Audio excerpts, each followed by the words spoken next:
when I wrote the script, I had envisioned the mothership was the same color as the black sky.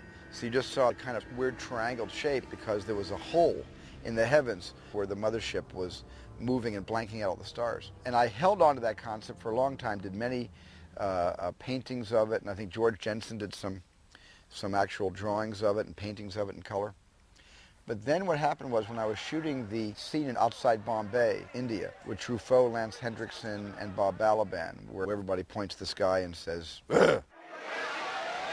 Every day on the way back from location at night, I would pass this huge oil refinery with like 10,000, 50-watt bulbs everywhere and tubes and pipes, and it was just so complicated and so industrial that I thought rather than romancing the mothership with a piece of mystery blotting out the stars, why not let the mothership be this huge, city in the sky that goes from place to place? And all I really did was I gave Ralph McQuarrie the concept of this oil refinery that I had seen and maybe the lights of the San Fernando Valley upside down. Stephen had seen work that I'd done for Star Wars. I was a production illustrator on Star Wars. He apparently had passed this oil refinery and it sort of clicked with him. So I started with that premise, and they said, well, just go ahead and make a painting based on what we discussed, if I recall it right.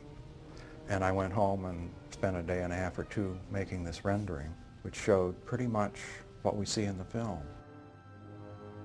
After we saw the Ralph McQuarrie sketch, I went to the back room and we started putting together this little mothership right here. And it was just made out of pieces of wood and wire. And once we made it, we just said, well, Doug, you want to show this to somebody and see if it looks good? And he and Stephen got together and they wound up saying, well, this looks pretty good. Let's just go sort of with this design, incorporating with Ralph McQuarrie's design aspects. And this was like the springboard for the final version of the mothership. It was a funny concept because one of the designs was a huge disc-shaped object on one side of it, kind of a bowl-shaped thing, out of which would come this trapezoid-shaped object. And in fact, that shape was like a huge breast and nipple, which everybody thought, well, that's the mothership for sure. That's the sort of subliminal image behind that giant descending breast. The top of it was these series of towers that were kind of a composite of the idea of an oil refinery with a lot of ducts and tubes, but it was also subliminally kind of trying to suggest scale by looking like New York skyscrapers. The tubes had lots of little holes drilled in them and neon lights that were all specially bent by a neon artist named Larry Albright. Larry Albright has been doing lots of very exotic neon over the past 20 years or so. He custom bent all the neon that goes into the little so-called cigar tubes that are drilled with little holes all over them. Contrary to public belief, they're not cigar tubes. They're actually different diameter aluminum tubes that everybody, when they didn't have anything to do, even Stephen was out there drilling holes in them. I was involved with photographing the mothership. Greg Jean and his model crew had made it, and Doug Trumbull was setting up the shots. Richard Yursich was making sure all the stuff was together at the right place at the right time.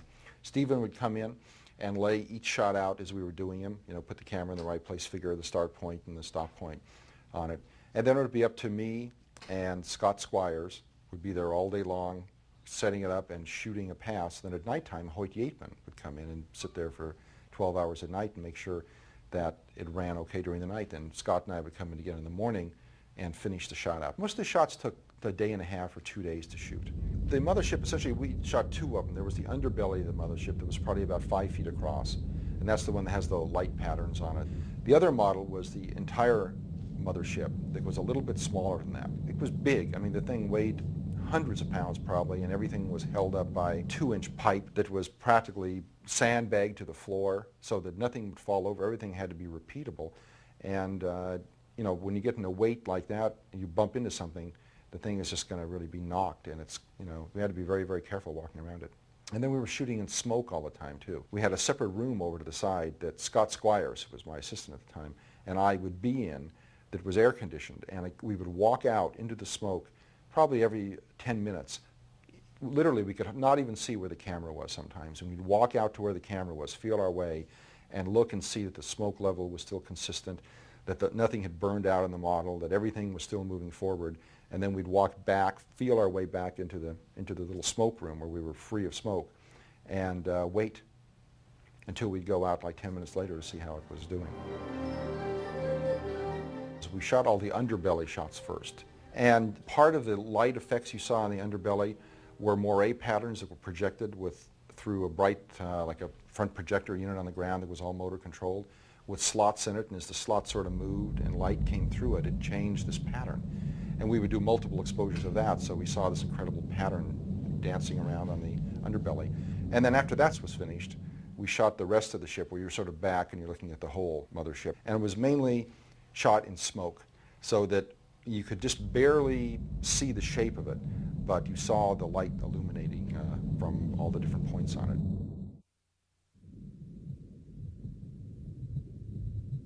What would have been certainly expected was the curtains of sky parting, big cumulus clouds opening up and revealing in very theatrical fashion the mothership. But somehow I felt it was much more mysterious to have the mothership come out of the ground and rise up behind Devil's Tower. And you know, a choice like that has no intellect behind it. It's just an image you get in your brain, and it's agreeable to you, and you say, that's the picture I want to put in the movie.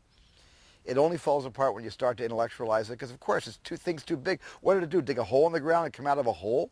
Of course not, but it was just an image I had in my mind that I really wanted to get on film, and I really have not spent a lot of time questioning those decisions. By having the mothership rise up from behind Devil's Tower rather than descend from the sky, Devil's Tower was a way of giving you the sense of scale.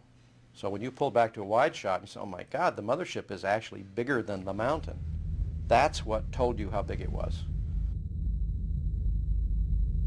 There's a shot in the film that's a tight shot on the mothership when it's rising up, and we were looking for interesting parts for these close-ups that could go, you know, moving by in the frame that might be nice to look at.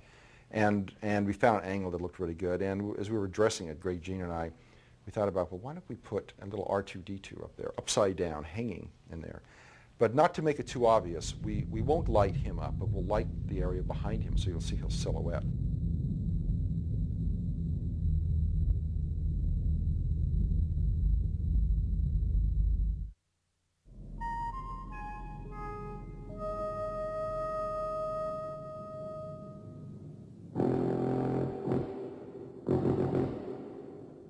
Bob Swarth, who was in charge of all the stars and the animation and flat art, actually animated these slots of blue light or red light or green light that synchronized with the music, which all had to be performed ahead of time by John Williams in order for us to have the music cues.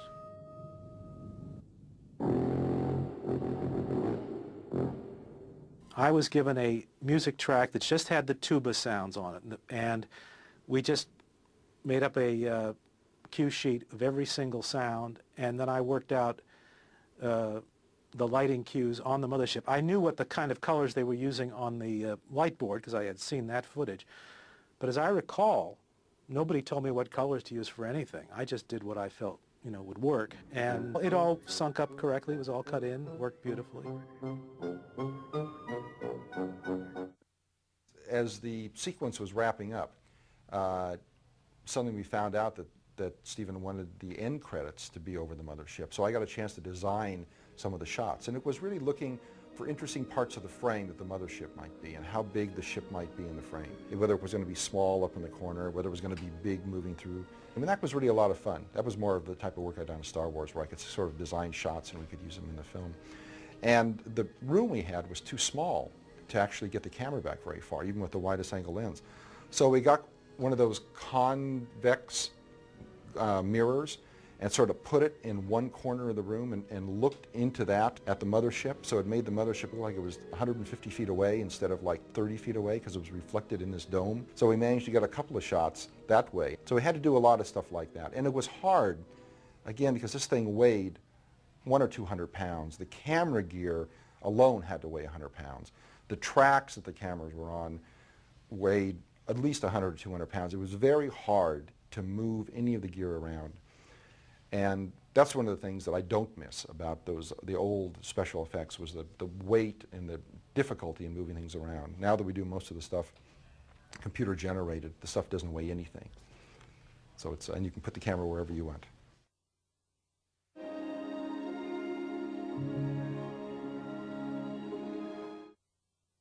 This is my first movie with Stephen.